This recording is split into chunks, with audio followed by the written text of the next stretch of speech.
Commence ici la seconde moitié du dernier cours intitulé Zhukovsky, traducteur de Cavalcanti. Cavalcanti façonne, euh, il appuie l'idée selon laquelle, dans la canzone dottrinale, Cavalcanti dit que le siège de l'amour est dans l'âme sensitive. Et donc, l'amour ne se situe pas dans l'âme intellective, parce que l'âme intellective, elle est vouée à la connaissance de la vérité et à la connaissance de Dieu.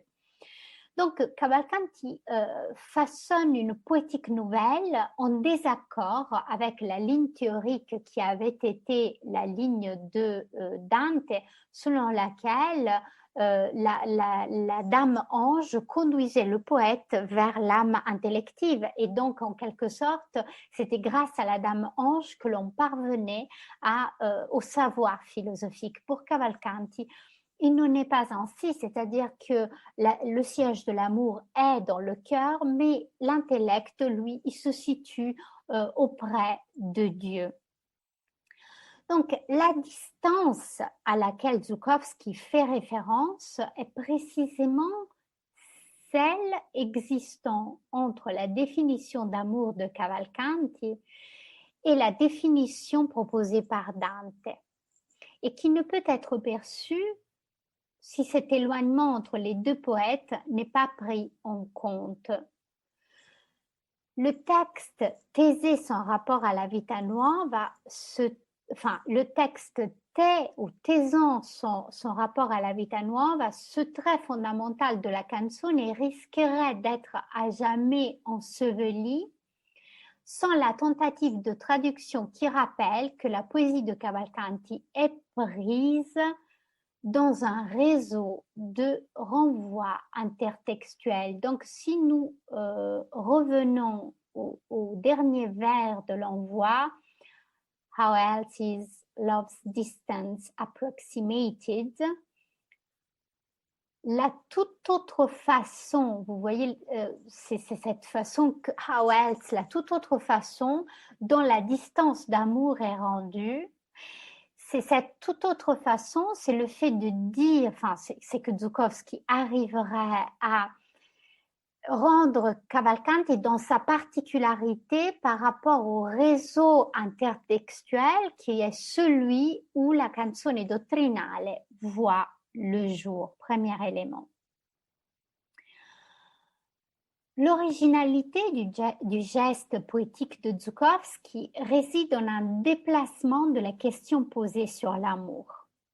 Son intérêt ne saurait être relevé lorsqu'on demeure proche de préoccupations plus philologiques, bien que dépourvues de toute véritable approche philosophique, approche philologique. C'est-à-dire que Zhukovsky, dans sa nouvelle transposition de Cavalcanti, s'éloigne complètement des inquiétudes philologiques qui avaient été celles de Pound et essaye de restituer un Cavalcanti autre qui est ailleurs que le Cavalcanti des problématiques de Pound.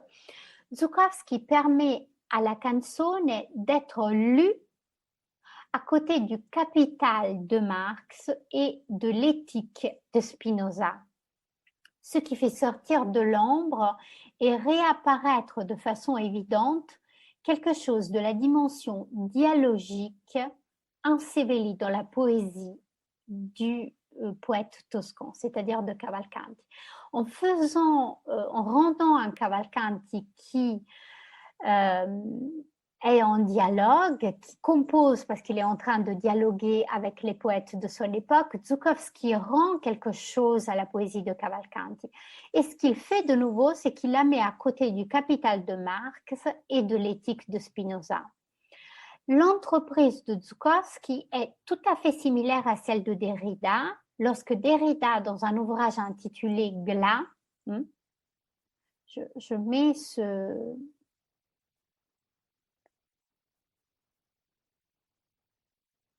passage dans la composition, dans la conversation pour vous. Voilà.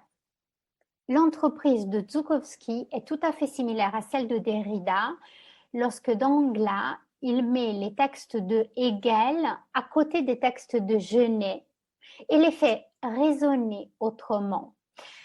Vous avez entendu parler de ce texte de Derrida, Glas? Non? Je vous demande pardon, juste un instant, j'allume le chauffage parce que je suis en train de me geler. Un instant.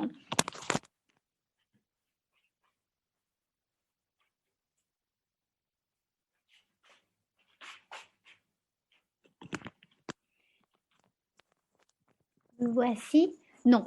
Alors, c'est un texte qui est paru en 1978, Derrida. Et c'est peut-être le texte le plus connu de Derrida. Alors, c'est un texte qui fait époque. Pourquoi? Parce que c'est l'un des premiers textes philosophiques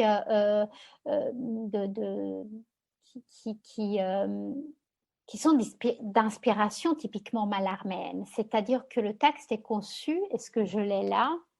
Non, j'aurais voulu vous le montrer, sur 2 colonnes.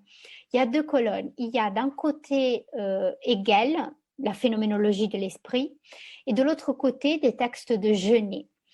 Et au milieu, des carrés dans lesquels Derrida insère des commentaires qui mettent Hegel et Genet en dialogue comme si, alors qu'ils ne sont pas de la même époque et qu'ils n'ont pas écrit l'un pour l'autre, comme si Hegel s'adressait à Genet et Genet s'adressait à Hegel, et comme si les 2 textes étaient voués à devoir dialoguer.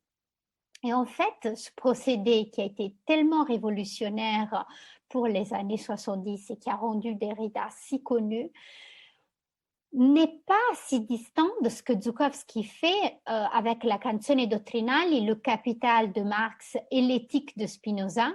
C'est-à-dire que l'opération de Zhukovsky consiste à dire, je vais traduire Cavalcanti en anglais, transposer Cavalcanti en anglais, comme s'il avait toujours composé pour dialoguer avec Marx et avec Spinoza. Donc, si vous voulez, l'opération poétique de Derrida d'Angla est très semblable à ce que Zhukovsky avait fait dans A9. Or, pour expliquer donc cet autrement qui est How Else du dernier vers de la canzone en anglais traduite par Zhukovsky est, je vous disais, un point important du projet poétique de Zhukovsky, et c'est le dernier vers de A9. Pour expliquer ce vers, il est nécessaire de s'attarder sur la digression qui fait l'objet du poème. Il y a plusieurs digressions au sein du poème. Celles-ci, ces digressions, elles sont suggérées par les transpositions donc, de ces 3 textes, Une dame me prie, le premier livre du Capital de Karl Marx et l'éthique de Spinoza.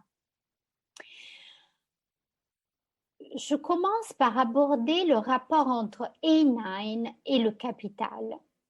Les 7 premiers mouvements de A, donc A qui va de A1 to A7, sont des mouvements rétrospectifs. Ils sont composés entre 1928 et 1930 et présentent un personnage qui rappelle le poète, c'est-à-dire Zhukovsky lui-même, Louis Zhukovsky, étudiant à Columbia University. Au fur et à mesure que le poème avance, l'écriture vise à expliquer ces stades précédents. Au début de chaque partie, le poème acquiert le statut d'un objet qui doit être placé dans un contexte. La préoccupation de replacer toute chose dans son cadre appartient au sérieux de l'étudiant en histoire des idées et de musicologie que fut Zhukovsky pendant ses années d'université.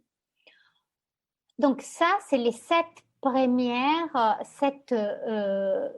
mouvements de A. C'est une sorte d'autobiographie du poète qui explique ses préoccupations en tant qu'étudiant à Columbia University et comment cette position d'étudiant est aussi celle d'un étudiant en histoire des idées et en musicologie. Entre A7 et A8, le poète vit une période de lecture intense de textes en sciences économiques ainsi qu'en histoire sociale et politique. Quand il commence à écrire A8 en 1935, on est en 1935 au moment où il écrit A8. Il confère à la pratique de la citation, donc Żułkowski confère à la pratique de la citation une nouvelle fonction, établissant une sélection de passages de textes de penseurs éminents comme l'historien Henry Brooks Adams, Karl Marx ou l'économique et sociologue Veblen. Il attribue à ces extraits la fonction d'esquisser le développement de la conscience historique, prise dans un ample schéma chronologique dans lequel les citations se mélangent à des conversations de rue. Le poète n'avait jamais atteint rien de semblable dans l'orchestration de ses poèmes auparavant. Toutes les citations qui se trouvent dans A8 se plient en outre à la structure d'une fugue, parce que A8 se présente sur la structure musicale d'une fugue. Toutefois, pour rendre justice à Marx, Żułkowski cherche un format apte à recevoir séparément, c'est-à-dire que d'abord il le met dans un mouvement avec d'autres penseurs, des sociologues, des historiens. Mais après, Żułkowski se rend compte que Marx a besoin de plus d'espace, que Marx a besoin d'une plus ample section à l'intérieur du poème. Et donc, Żułkowski cherche un format apte à recevoir la pensée de Marx de façon séparée, séparément d'ailleurs dans l'écriture d'un poète qui est un obsédé du rapport entre les choses. Vous voyez, jusque-là, je vous ai toujours dit, s'il y a un élément sur lequel l'objectivisme de Żułkowski martèle, c'est le fait que les choses, elles sont en rapport entre elles, que les mots ne doivent pas résonner en tant que mots séparés, mais toujours mots en rapport avec d'autres mots. Mais là, à l'endroit de Marx, Żułkowski tient à dire il faudrait dans la section un endroit où la pensée de Marx ressurgisse séparément des autres. Premier élément.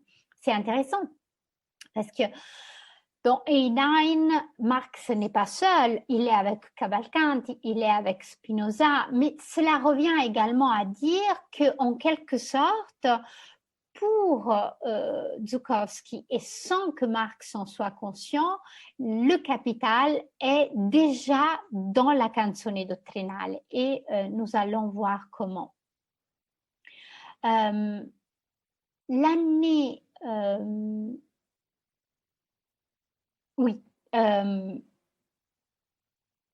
l'année 1937 se termine. Donc, A8 est composé en 1935, mais à la fin de l'année 1937, Żułkowski considère un projet qu'il avait déjà esquissé en 1931 et ce projet est le suivant: observer le capitalisme à la loupe de la poésie. Voilà, je vous mets ces dates-là dans la conversation.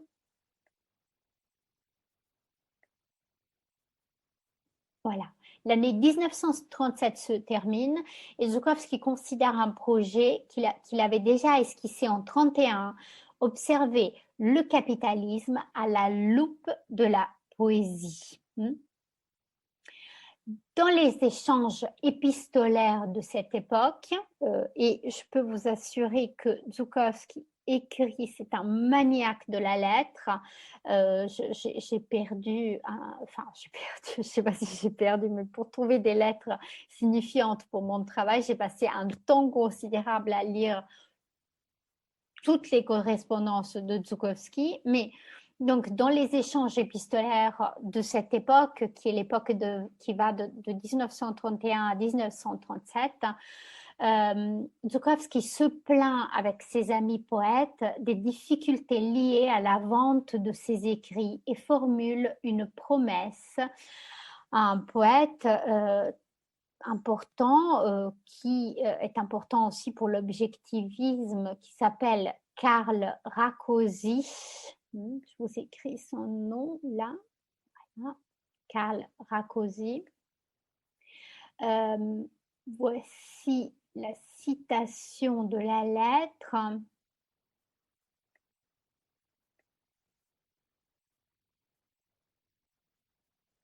La seule chose qui reste pour moi, c'est moi qui traduis, la seule chose qui reste pour moi est de faire une canzone de sciences économiques que je ferai un jour. Attends et tu verras. Donc, Żułkowski dit à Rákóczi, je ferai une canzone de sciences économiques. Vous voyez bien que, aussi dans l'original, il emploie le mot pour, il aurait pu employer un autre mot, une composition, a song, a ballad. Non, il va dire je ferai une canzone. Donc vous voyez, il emploie le terme toscan pour dire ce qu'il va faire. Ce qui est déjà, à mon sens, un signe du fait qu'il a déjà pensé à mettre ensemble Cavalcanti et Marx. La section suivante, A8, qui est la section A9, a une histoire vraiment singulière comparée à celle des autres mouvements du poème, puisque A9 paraît en deux moitiés, first half and second half of A9, première moitié, seconde moitié de A9. 8 ans s'écoulent entre les deux moitiés. Vous voyez, c'est-à-dire qu'il va passer, il va réfléchir pendant 8 ans pour considérer le redoublement de la canzone. Donc, il ne faut pas imaginer cette composition A9 comme une composition qui aurait été pensée d'emblée tout entière. Non, parce qu'en fait, Żułkowski conçoit d'abord first half, and then, 8 ans plus tard, il travaille au redoublement de la canzone. Et donc, la première moitié est composée en 1938, de 1938 à 1940. Donc, vous voyez bien que le poème prend 2 ans dans la première moitié. La seconde moitié, elle est composée de 1948 à 1950. Le mouvement entier est écrit en 12 ans, ce qui n'est nullement le cas des autres parties qui sont composées en 1 an et pour certaines en 2 ans. C'est un élément qui permet de dire que la traduction de la canzone dottrinale joue un rôle important dans l'architecture du poème entier, dans l'architecture de Ei. La phraséologie de la première moitié de First Half est empruntée au capital et de face, donc, toute la phraséologie, toute la terminologie, elle est empruntée au capital de Marx. C'est pour ça, en fait, Cardelaine, que si vous voulez, j'ai essayé d'attirer votre attention sur le fait que Cavalcanti n'est pas une référence parmi d'autres pour la première moitié, la seconde moitié de Ei, parce que ce n'est pas comme s'il y avait Marx, s'il y avait Spinoza, et puis il y aura aussi une référence à Cavalcanti, qui est un peu ce que nous fait croire Albiach, mais c'est en réalité les mots de Marx qui servent dans la traduction de Cavalcanti. Vous voyez? Oui, bon, j'étais en train de chercher mon exposé pour voir la citation. Oui. Et donc, il s'agit donc d'emprunter toute la terminologie à Marx et de façon plus précise, dans la première section, et de façon plus précise en fait, toute la terminologie qui est utilisée dans la traduction de la première moitié qui est empruntée à la première section du Capital, la section intitulée Marchandises et monnaie, dans laquelle Marx définit, alors voilà, je vous écris le passage, en fait là je vous mets des passages de l'ouvrage que je suis en train d'écrire. Hein. Est-ce que vous allez le publier, Madame Mazel? Oui. J'ai hâte pour vous lire. J'ai déjà un contrat avec la maison d'édition, mais j'attends de passer un peu de temps pour travailler sur la nouvelle traduction qui est parue là, le 6 novembre. Oui. Je vais attendre de travailler là-dessus, peut-être d'ajouter un chapitre ou voilà, de la faire rentrer dans ma réflexion. Et puis, je pense que ça pourra sortir sans doute dans un an si je fais vite. Hein.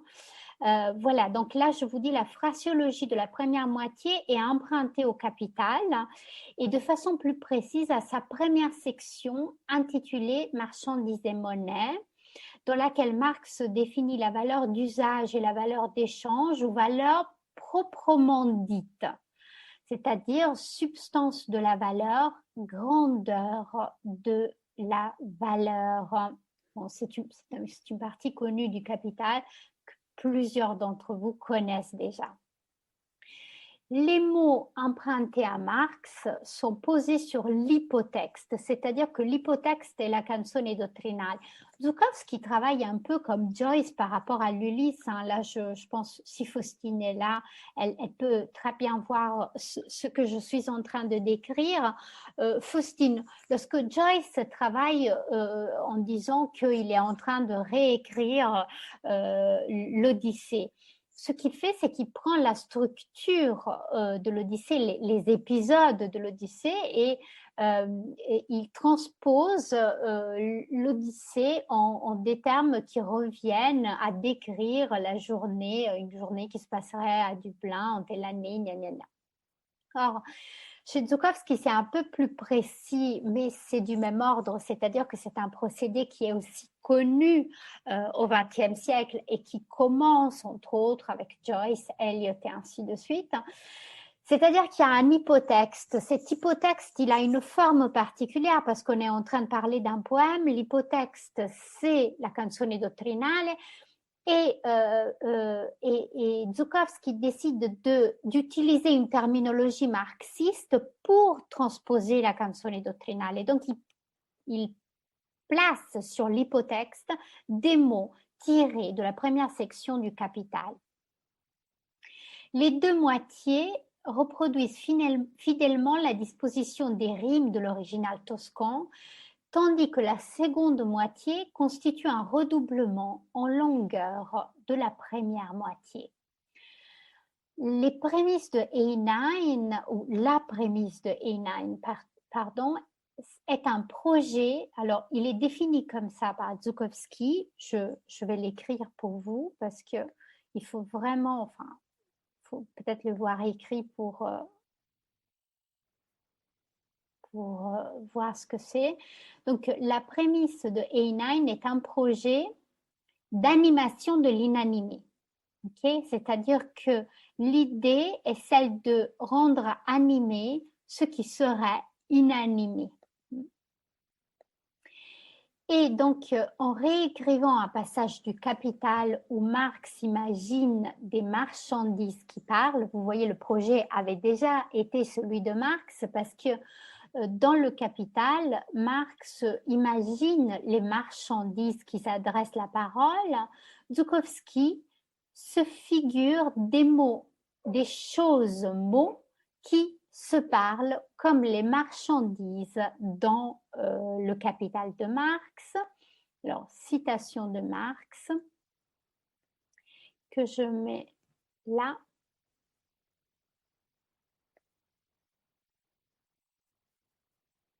Qu'est-ce qui se passe? Ça veut pas passer.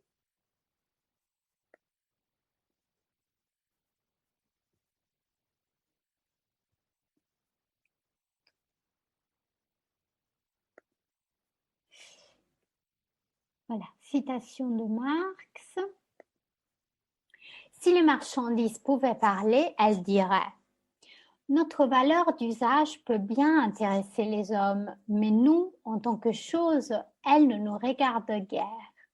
Ce qui nous revient de notre point de vue de chose, c'est notre valeur. Le commerce que nous entretenons en tant que choses marchandes le montre assez. Nous ne nous référons les unes aux autres qu'en tant que valeur d'échange. Ce qui devient dans la première moitié de Ei, sur une structure qui est la structure des rimes de la canzone dottrinale. Là, je vais demander à Sophie de lire ce passage. Allez-y, Sophie. Où est-ce que ça commence? An impulse to action, signs of a semblance of things related as equated values. The measure all use is time congealed labor, in which abstraction things keep no resemblance to goods created. Integrated all hues hide their natural use to one or one's neighbor, so that where the thing's worth they could say, light is like night, is like us, when we meet our mentors. Use hardly enters into their exchanges, but to be sold things our value arranges. Merci beaucoup, Sophie. Alors, aussi, hein, j'attire votre attention sur ce vers qui est aussi très, très connu chez les spécialistes de Zukowski. Light is like night, is like us when we meet our mentors. C'est très beau. Enfin, moi, il me touche beaucoup. Hein. C'est l'un des vers les plus beaux du mouvement.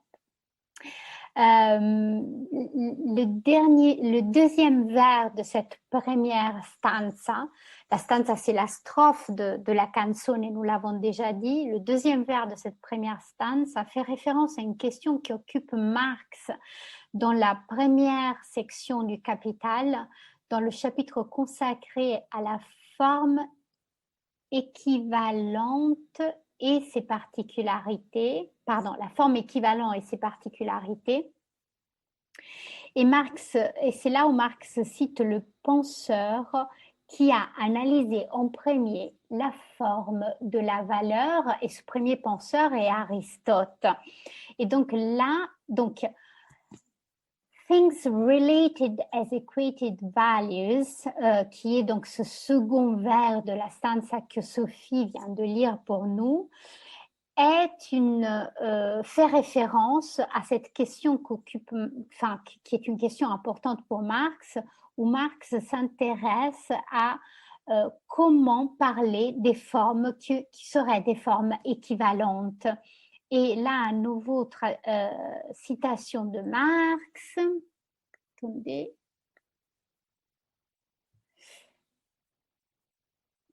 Marx dit, d'abord Aristote exprime clairement que la forme argent de la marchandise n'est que l'aspect développé de la forme valeur simple, c'est-à-dire l'expression de la valeur d'une marchandise dans une autre marchandise quelconque, car il dit 5 lits égale une maison ne diffère pas de 5 lits égale tant et tant d'argent.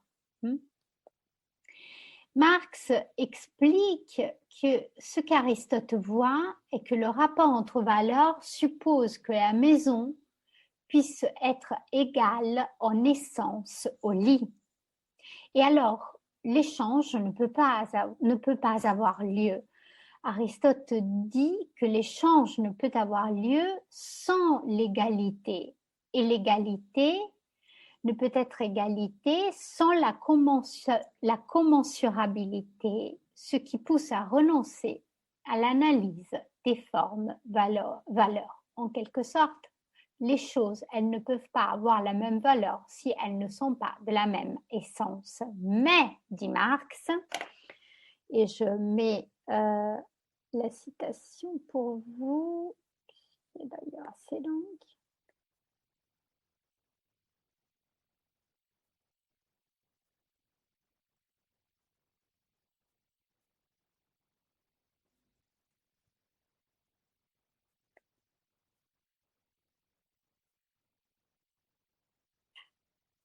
Oui, oui, oui, Carte-Hélène. D'ailleurs, euh, je voulais vous le dire et vous faites bien d'y réfléchir.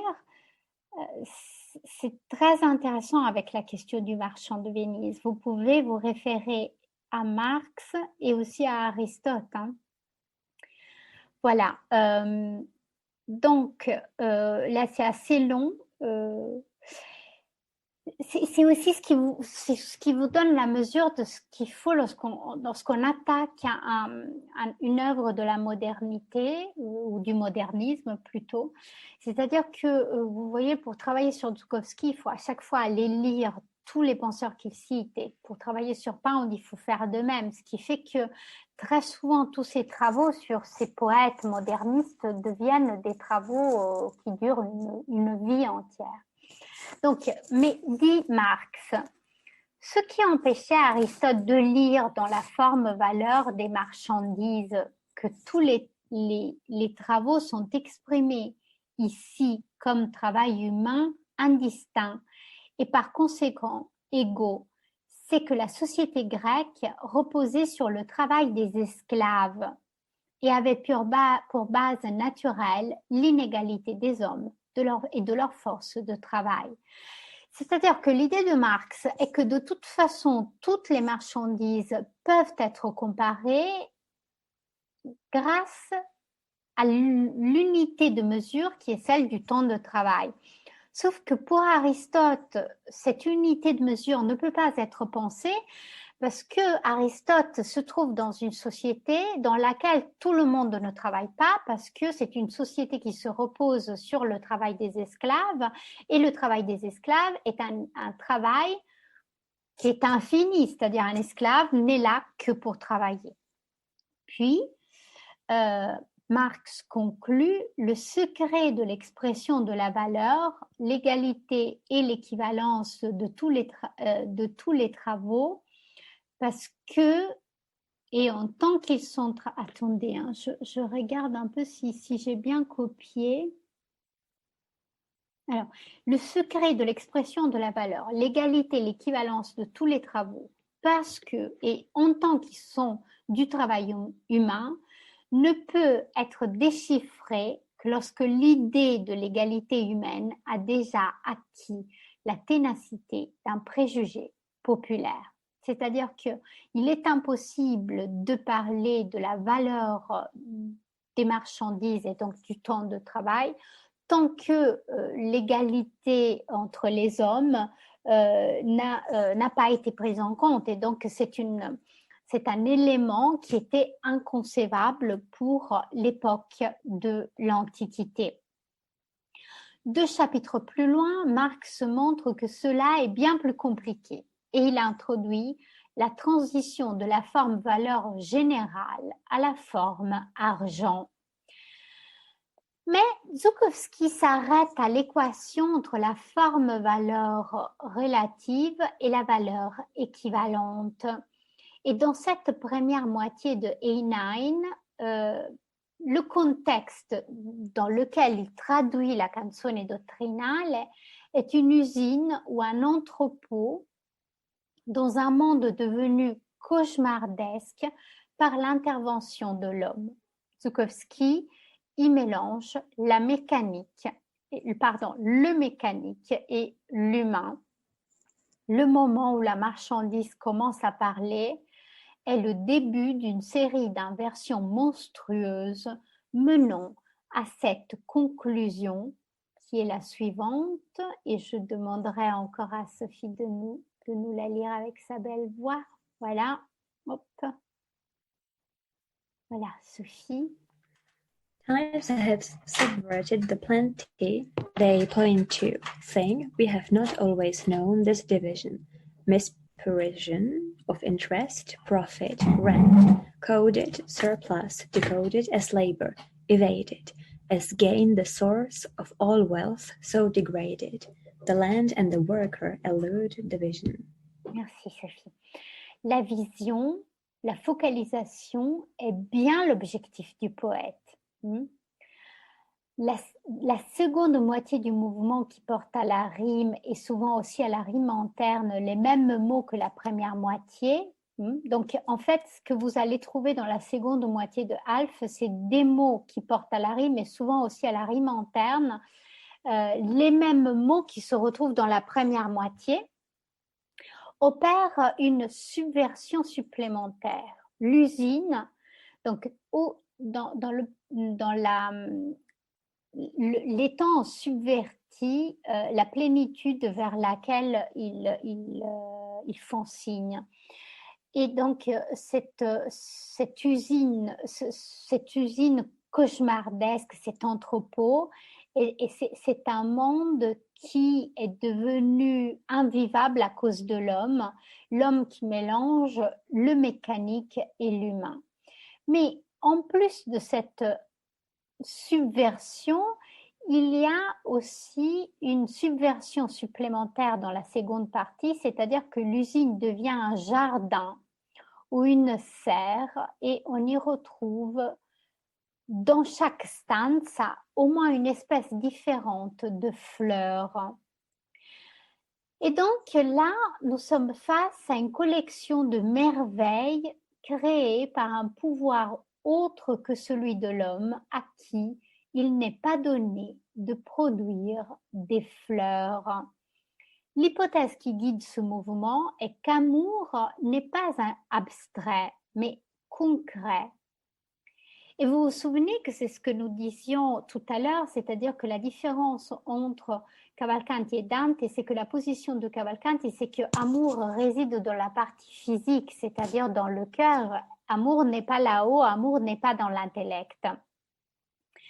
Et donc, en cela, la canzone dottrinale dirait quelque chose qui consisterait en la thèse de Cavalcanti si Cavalcanti avait écrit au XXe siècle, c'est-à-dire à une époque où Spinoza et Marx n'avaient pas encore écrit, enfin, Cavalcanti écrit à un moment où Spinoza et Marx n'ont pas encore écrit, mais Żułkowski traduit traduit Cavalcanti comme s'il avait déjà lu les deux philosophes.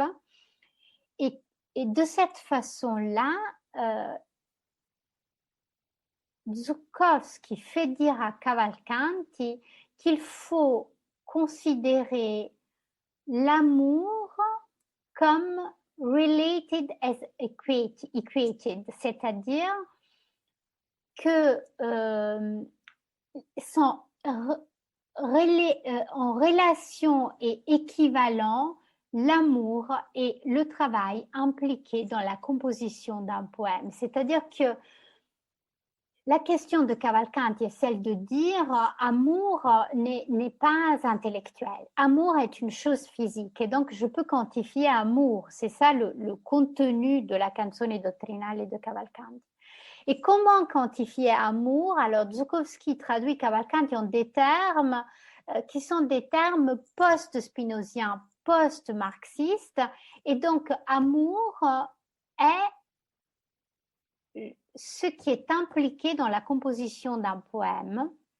Et voilà donc la première stanza de la seconde moitié de Et je vous demande pardon parce qu'en fait je vais très très vite, mais il faudrait que je puisse vous montrer tout, plus dans les détails comment cela se passe. Il faudrait qu'on puisse traduire d'ailleurs ensemble.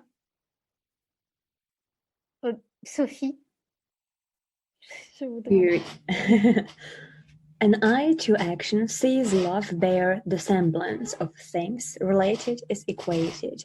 Values, the measure all use who conceive love, labor, men see abstraction they feel, the resemblance, part self-created, integrated, all use, show to natural use, like Benedict's neighbor crying his halls flown into the bird. Light is the night isolated by stars, poled mentors. Blossom I let enter paling with such changes as sweet Alyssum that, not madness, ranges in itself, there though acting without right is, whose side is race. I shall go, the frequenters that search our centers, love. Elysium exchanges, no desires, its thought loves, what hope estranges. Merci Sophie. Là, il faudrait qu'on applique une lecture mot à mot, enfin, même dans la diction du poème. J'ai oublié de vous le dire, Sophie, mais en fait, Zhukovsky demandait à ce qu'on lise ses poèmes en séparant tous les mots, mais un peu aussi comme le faisait Joyce dans la lecture ou Pound. Mais c'est-à-dire qu'il faudra lire ce poème comme s'il était littéralement staccato, comme dans le phrasé musical. Dans cette stanza, Zhukovsky se réfère à l'éthique de Spinoza. Benedict's neighbor, en fait, Bénédicte, c'est bien Spinoza parce que Baruch, c'est Bénédicte en fait. Et donc, Zhukovsky se réfère à l'éthique de Spinoza pour confronter la polarité de l'abstrait et du spécifique et la complexifier. L'éthique présente la combinaison parfaite de ces deux polarités puisque Spinoza en fait un système reconnaissable, simple, presque visualisable, tout en demeurant abstrait. Zhukovsky le dit dans About the Gas Age, qui considère l'époque du gaz comme l'époque de l'abstraction. La citation est là. Je vais à nouveau demander à Sophie de nous lire cette citation qui n'est pas un poème cette fois-ci. Allez-y. Ok, ça va se lire plus facilement alors. The wonderful thing about Spinoza's philosophy to me is that out of 8 definitions of 7 axioms, he built the whole system. But that's late, that's very late in philosophy. And to me, it's the end of philosophy. After that, they are just finding other terms for it, which is all right. Every generation ought to redefine, use a different term, but it ought to be a better one. Merci Sophie. Donc le poète considère comme un exemple l'économie des moyens. Vous voyez, c'est-à-dire qu'il trouve que Spinoza est très bien, c'est un philosophe qui fonctionne pour un poète comme lui parce qu'il est dans l'économie des moyens, dans la constitution du système. Avec un minimum de parties mobiles, le philosophe est porté à son plus haut développement. Spinoza aide Zhukovsky à faire ressortir l'économie des moyens par lesquels Cavalcanti énonce l'une des théories les plus originales du Duecento. Et d'ailleurs, je vous le disais en début, en commençant à travailler sur Cavalcanti avec vous, que la particularité de la canzone, c'est qu'il y avait un alourdissement philosophique qui était la particularité de la canzone italienne, mais que cet alourdissement était extrêmement ardu parce qu'il s'agissait de mettre de la philosophie dans un poème. Vous vous souvenez de cela, n'est-ce pas? Or, en 1947, exactement à une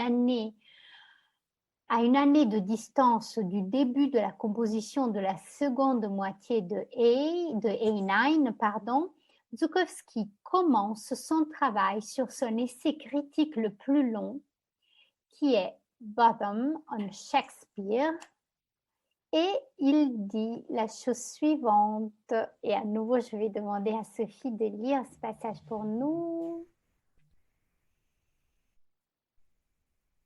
Cardelaine, oui, bien sûr que Platon, il ne serait pas content là. Hein. Non, il ne serait pas content parce que Cavalcanti ne veut absolument pas que l'amour soit un amour abstrait. Il n'est pas, il n'y aurait pas de... Enfin, chez Cavalcanti, il n'y a absolument une séparation entre un amour éros et un amour arapi. Il y aurait seulement Eros chez Cavalcanti. Voilà. Sophie, est-ce que je peux vous demander encore une lecture? Bien sûr. I wrote 500 pages about Shakespeare just to say one thing. The natural human eye is okay, but it's that erring brain that's none good. Voilà, c'est drôle tout de même. Zhukovsky est quelqu'un d'extrêmement drôle. Donc, la remarque au sujet du cerveau errant, erring brain, permet une lecture de la seconde moitié du mouvement. L'écriture de l'essai de Bottom on Shakespeare est contemporaine du début de la composition de la seconde moitié de Hay et son intention revient à se débarrasser de la philosophie. Cela suggère l'une des raisons pour lesquelles cet abandon revient, tel un retour du refoulé dans le poème, et cela explique aussi la reprise de la canzone dans laquelle Cavalcanti dit bien que l'amour ne peut pas permettre l'accès à la connaissance philosophique. Żułkowski transpose Cavalcanti et relève ainsi le goût de son œuvre pour le lecteur du XXe siècle et surtout pour que celui-ci puisse le lire en comprenant sa thèse. Amour n'est pas abstrait. Après avoir longuement travaillé sur la tradition toscane, au lieu de traduire les mots du poème de Cavalcanti, Żułkowski décide de faire ressortir l'antithèse de l'abstraction d'amour dans la composition qui devrait en être le siège par excellence, à savoir la canzone. Le texte est alors composé sur l'entrelacement des rimes et de la canzone pour renverser la thèse de toute canzone, parce que c'est ça le projet de Cavalcanti. Je vous ai dit, toute canzone doit parler d'amour et doit parler philosophiquement d'amour, sauf que Cavalcanti fait une canzone pour parler du fait qu'amour n'est pas philosophie, vous voyez. Et donc, c'est ce que Żułkowski fait aussi, c'est-à-dire qu'il va reprendre la même composition, une canzone, pour dire que amour n'est pas abstrait. Et donc, Żułkowski fait en sorte que Spinoza puisse aider Cavalcanti comme le ferait un bon spectre. Dans la première stanza de la seconde moitié, les hommes voient le travail et ressentent l'abstraction. Pour le poète, il faudrait ressentir le travail dans les muscles et voir ce qui est abstrait, faire confiance aux yeux et non pas au cerveau. La clé pour comprendre qu'il faut inverser ce que le poème dit vient de la référence à Spinoza.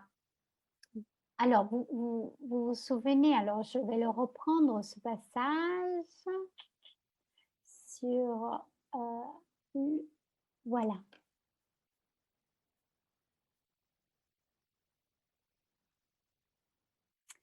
Like Benedict's neighbor crying is also flown into the bird. Voilà, je veux juste que vous regardiez ces deux vers-là, juste que vous les ayez devant les yeux pour comprendre ce que je viens de dire. Donc, ça c'est une référence à Spinoza, je vous l'ai déjà dit.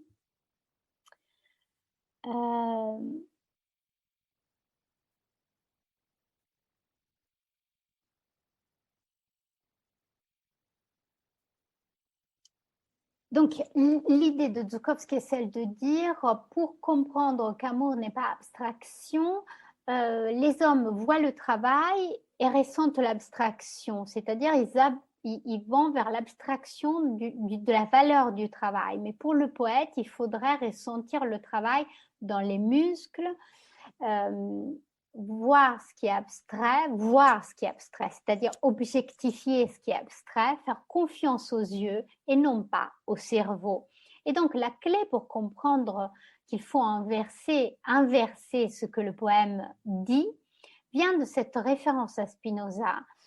Et c'est la deuxième partie de l'éthique intitulée de la nature et de l'origine de l'esprit, Scoli de la proposition 47, et je la mets dans la conversation pour vous, qu'on puisse lire ce passage ensemble. Ah, qu'est-ce qui ne fonctionne pas? Je pense que le passage est trop lent.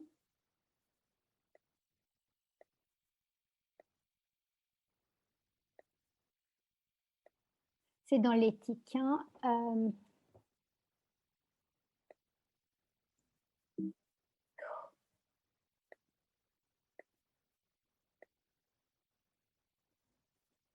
Je commence comme ça. Voilà. Donc, je collerai l'autre partie. Certainement, la plupart des erreurs consiste seulement en ceci que nous n'appliquons pas correctement les noms aux choses. Ça, c'est ce que Spinoza dit. Car lorsque quelqu'un dit que les lignes qu'on mène du centre d'un cercle à sa circonférence sont inégales, c'est à coup sûr que par cercle, il entend, du moins à ce moment-là, autre chose que les mathématiciens. De même, je vais continuer la citation pour vous. De même, lorsque les hommes se trompent dans un calcul, c'est qu'ils ont dans l'esprit d'autres nombres que ceux qu'ils ont sur le papier. Et donc, si tu considères leur esprit, assurément, ils ne se trompent pas. Pourtant, ils semblent se tromper parce que nous pensons qu'ils ont dans l'esprit les nombres qui sont sur le papier. Et encore, ça continue. Tac. Là.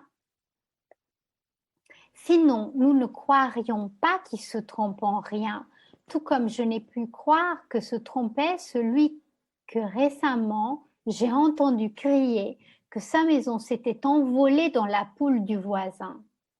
Parce que sa pensée me semblait assez manifeste, et c'est là que naissent la plupart des controverses, à savoir de ce que les hommes n'expliquent pas correctement leur pensée, ou de ce qu'ils interprètent mal, la pensée d'autrui. Fin de citation. Donc voici le voisin de Bénédicte qui pleure dans son vestibule, enfin qui pleure que son vestibule s'est envolé dans la poule. Vous voyez ces deux vers que je vous montrais? Oui, Sophie, merci infiniment à vous. Bonne soirée. Donc les deux vers que j'ai mis là tout en haut. Le voisin de Bénédicte, c'est-à-dire de Spinoza, qui pleure que l'entrée s'est envolée dans la poule. Ben, en fait, l'image de l'entrée de la maison qui s'envole dans la poule dit le vaste espace inanimé, l'entrée qui anime un lieu inanimé, le corps de la poule. Le mouvement de la première moitié qui est consacré à l'inversion inanimé-animé se termine sur un constat. Voici, et je vais terminer sur ça, donc je vais juste vous demander, je vais demander à quelqu'un de lire cette citation, si quelqu'un est encore là.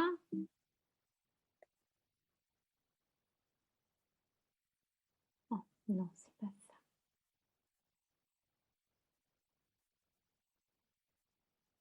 Qui veut bien lire, s'il y a encore quelqu'un?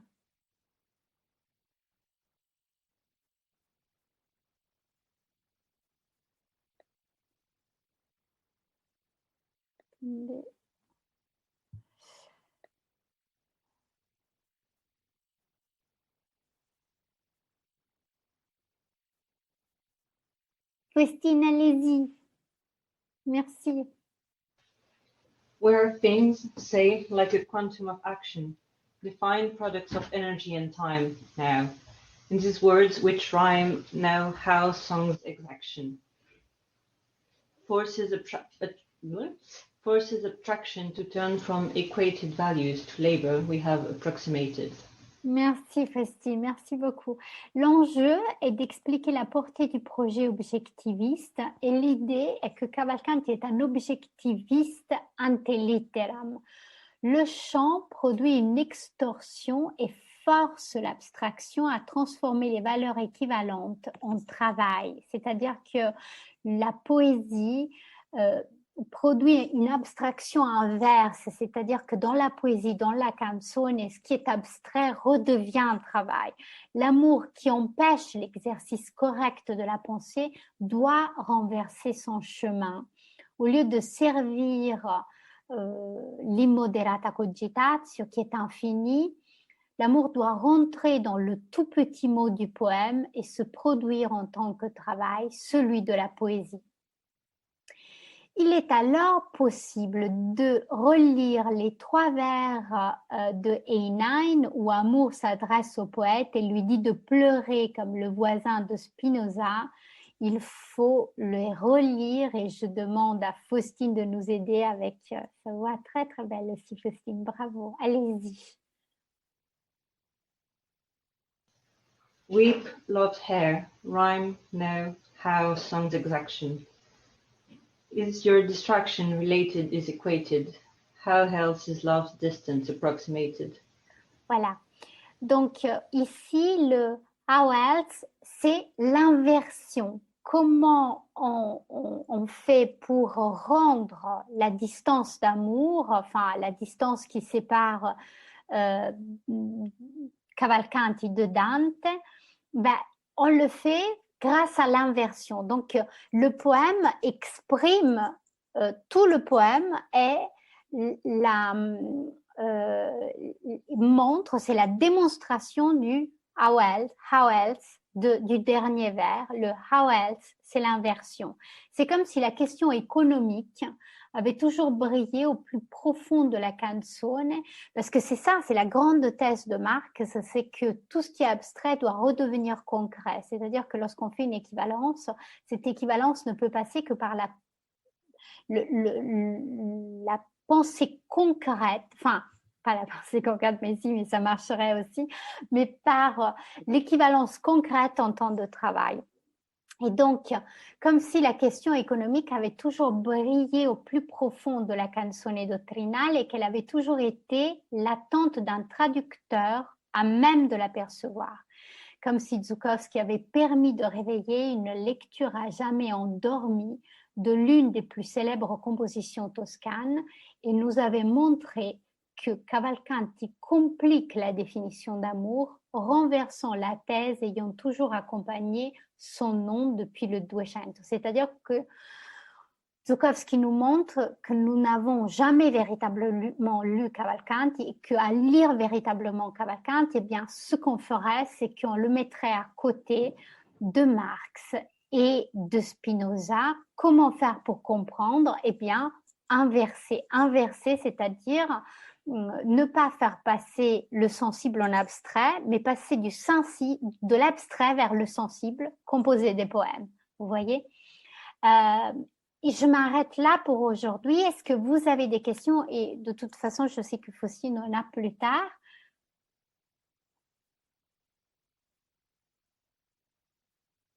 Non? J'ai une question. Oui. Allez-y, Cardelaine.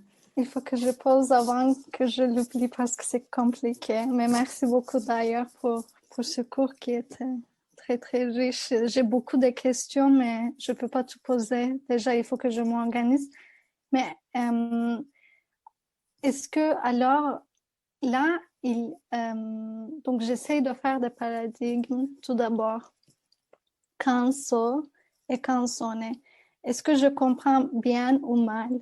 Dans le canso qui est peut-être, bon, vous allez me corriger, qui est peut-être la tradition de Dante, Oui. non?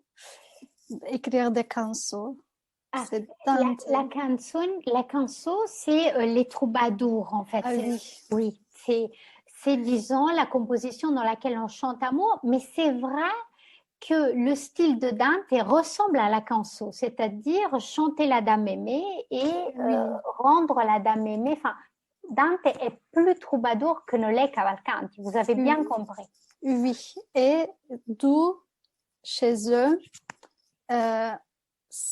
on passe d'abord par la femme aimée, donc c'est-à-dire par le sensible, pour arriver à l'abstrait.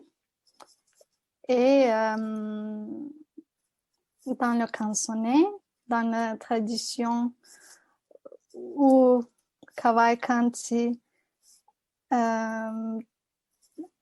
invente ou trouve, en effet, les deux termes, c'est soit il faut employer l'un ou l'autre, mais je ne sais pas lequel. Non, c'est bien, c'est vrai que la canzone est typiquement une forme qui est, oui, on peut dire, elle est inventée par les poètes du Doucilvo, donc Cavalcanti est parmi ceux qui l'ont trouvé. Oui, vous avez raison.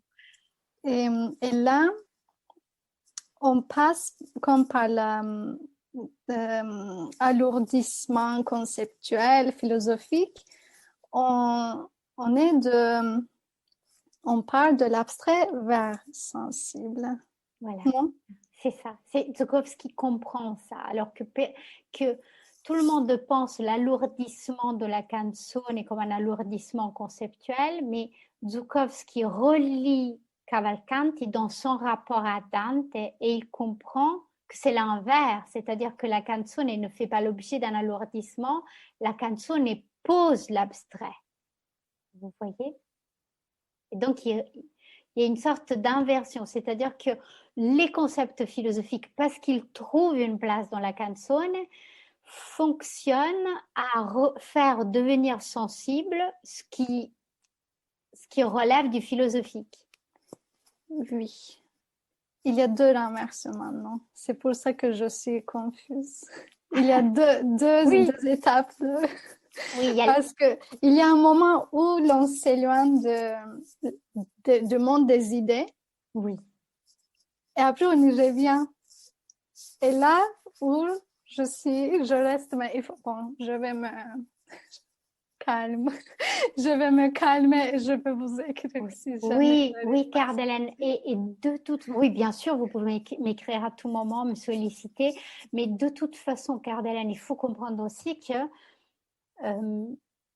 c'est une complexité extrême. C'est-à-dire que déjà, Pound nous semble très difficile dans sa lecture du Moyen-Âge. Mais Zukovsky arrive et c'est un miracle ce que Zukovsky fait sur le 13e Toscan, en fait. Il lit le 13e Toscan avec Marx et Spinoza et il permet de comprendre ce que les médiévistes n'ont jamais compris. Vous voyez, c'est merveilleux. Et d'ailleurs, tout en se moquant un peu, j'ai écrit 500 pages sur Shakespeare, mais j'aurais pu... Enfin, c'est juste une idée que j'ai voulu exprimer. Vous voyez, il est très ironique. Et en fait, c'est un travail impressionnant, toutes ces références enfin, pour comprendre les références qu'il fait par exemple à Spinoza, il faut vraiment passer un temps fou dans l'éthique, vous voyez. Et donc, c'est normal aussi que vous soyez...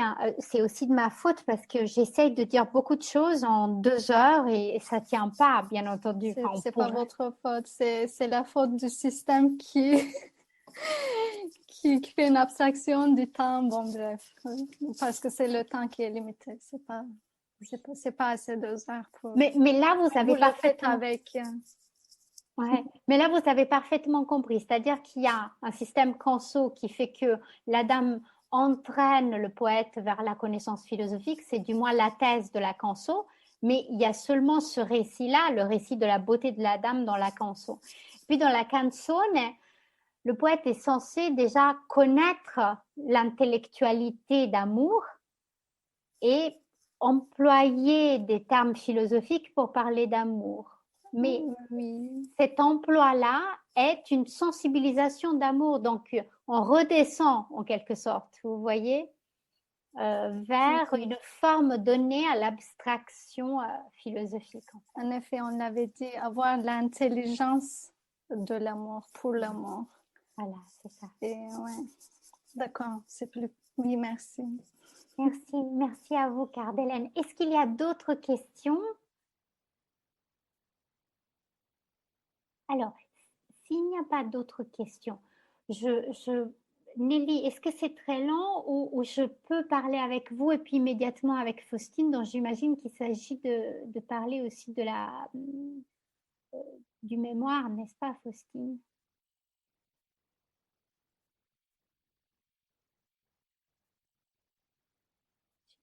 Plus de... Alors, j'en profite. Alors, je profite de ce moment un peu de silence pour vous saluer tous, pour vous dire que de toute façon, nous nous reverrons très vite. Alors, c'est quand notre prochain rendez-vous? C'est le 26 pour ceux d'entre vous qui doivent passer l'oral de réception, le 26 à 9 h. Et donc, nous nous revoyons très vite après-demain.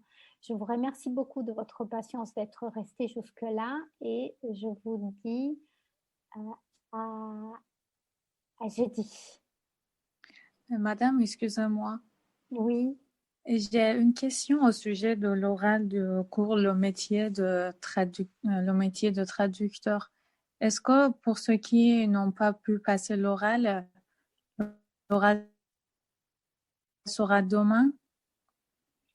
Ah non, non, mais Maddy, peut-être que vous n'étiez pas là lundi au cours parce que j'ai déplacé cet oral-là Oui. au 2 décembre à 16 Ah, heures.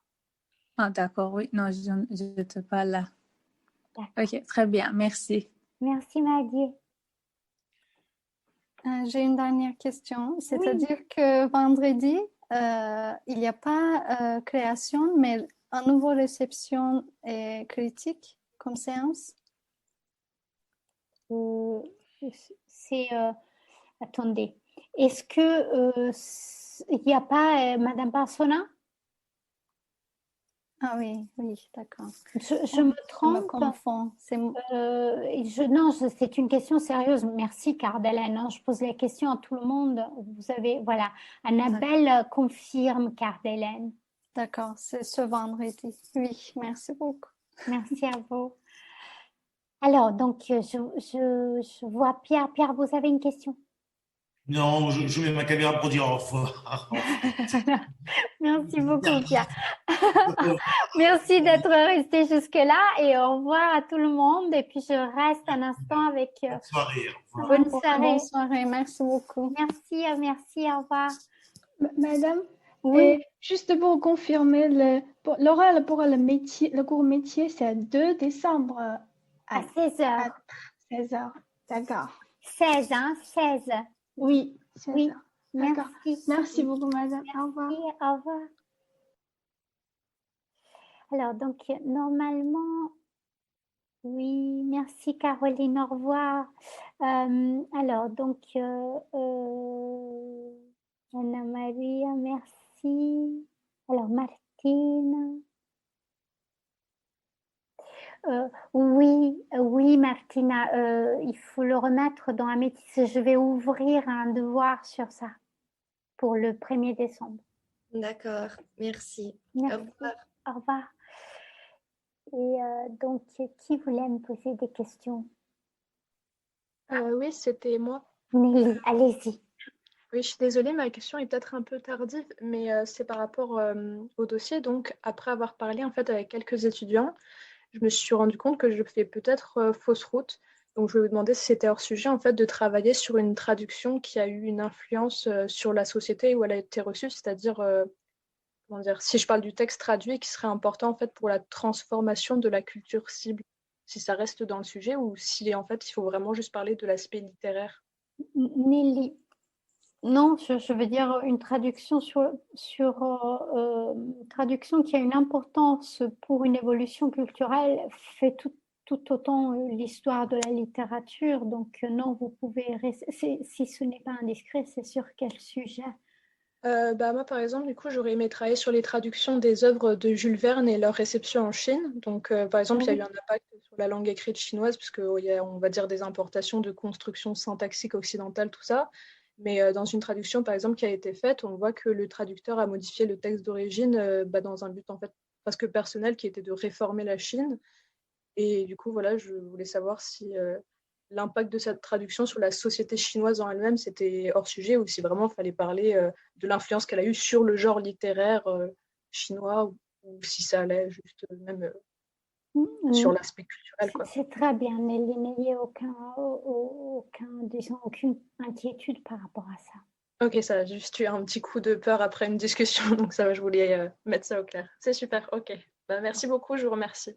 Très bonne soirée. Vous de même, au revoir. Faustine est là? Oui, je suis là. Faustine, alors je vois qu'il y a encore du monde. Peut-être qu'on peut demander à tout le monde, à moins d'avoir des questions, les autres peuvent partir. Enfin, c'est pas que je veux vous chasser, mais si vous avez des questions, je vous prie de me le dire. Sinon, on peut se dire au revoir et se revoir jeudi. Fin du cours sur Żułkowski, traducteur de Cavalcanti.